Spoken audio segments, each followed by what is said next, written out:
name is Miles Cox, and this is my audience for today.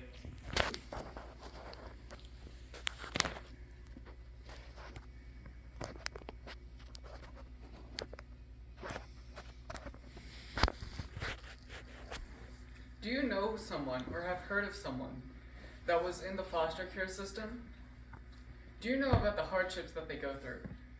The people at CASA try to give these people voices in our court system.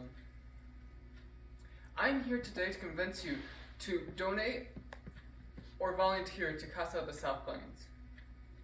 I'm credible to talk on this subject because I have spent a month researching it. I'm going to tell you how foster children need legal support, mental health support, and a good support system. Now that you know a little of what we're going to be talking about today, let's move on to my first point of how foster children need legal support. According to an article done by Jace Brown, an assistant professor in economics at Duke University, he stated in 2022 that 1/5 of prisoners were former foster children, and that around 70% of foster children get arrested by the age of 26. One of the effects of being a prisoner is possible discrimination and financial trouble. This is evident from an article done by Jay Laring for the Marshall Project, a nonprofit journalist about crime, which stated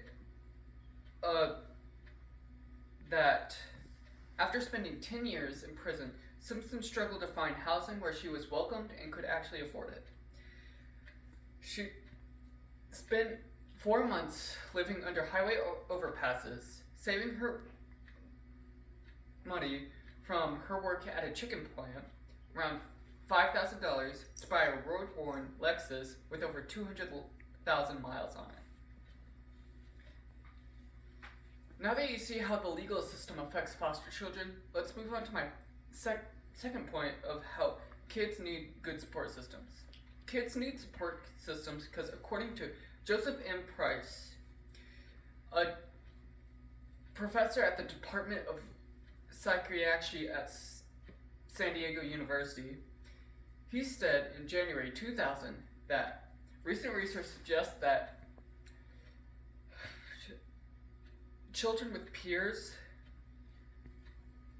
helps children's cognitive, moral, and social development, and problematic relationships can lead to development of mental health problems. Also, having someone there is just very nice. One of the students at Friendship High School named Tristan Giannis stated that his relationships make him feel comfortable and safe. Now that we see how good relationships can help foster children immensely, let's move on to my third point of how foster children are more likely to develop mental health issues. Children in the foster care system are more likely to develop mental health issues. This is evident by the research done by CASA and the Hoag Foundation for Mental Health, which stated that foster children are 30% more likely to develop mental health issues. And according to the World Health Organization, people with mental health issues often face stigma, discrimination, and human rights violations. Now that you see what foster children struggle with today, let's move on to how you can help these children.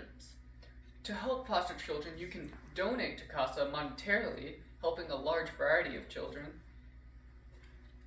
And you can also volunteer you can also support them in a more hands-on approach by volunteering.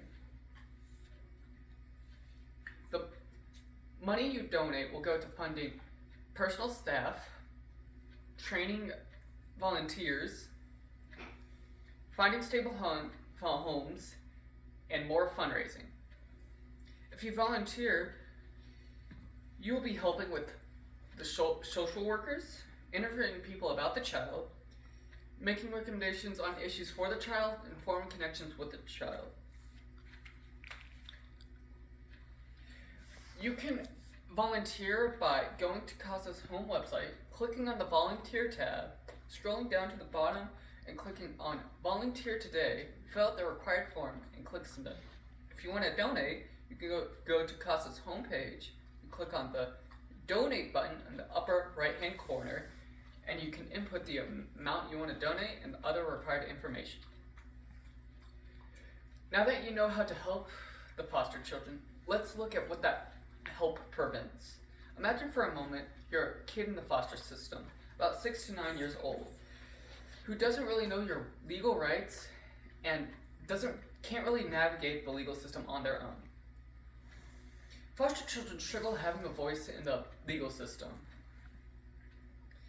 and can't really navigate it on their own.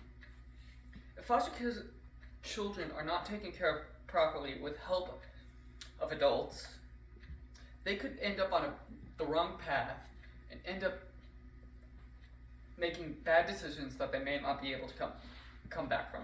When you volunteer and give a voice to a foster child, or simply just donate a little money to help fund the program, you can change most of these kids' lives. Donating your time or money can help CASA in their mission and help expand CASA's reach and maybe be able to help more children. Volunteering can also affect the children's life directly, hopefully changing the children you work with for the better. Finally, I want to remind you of what we have gone through today.